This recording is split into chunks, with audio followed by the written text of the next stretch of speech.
So ayun guys, yan ating lalagyan ng anong tawag dito? Steel wool. Steel wool, yan. Para hindi maingay yung ating tambutso.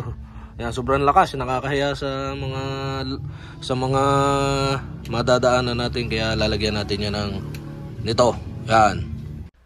At ayun na nga guys, tatanggalin natin yung cover ng ating tambutso. So sa mga magtatanong nga pala dyan kung saan ako nakabili ng ating tambutso, so meron ako dyan video na ilalagay sa ating description, yung link ng video. So okay, panoorin nyo lang. Yan guys, tinanggal na natin. At ayan, kita nyo yung fiber. Oh.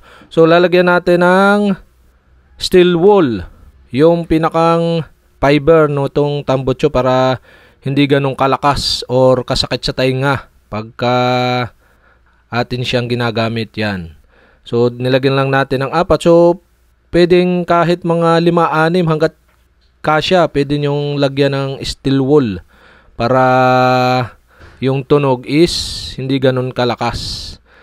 Yan, para hindi masakit sa tainga. Yan guys, kita nyo yung siniksik na natin yung steel wool sa loob.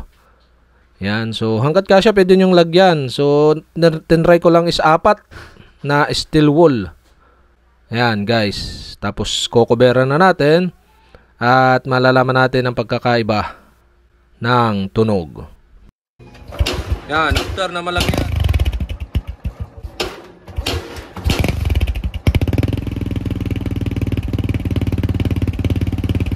okay, bumba.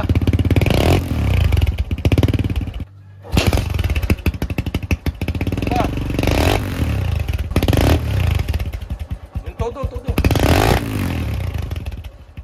Okay, bumba pa.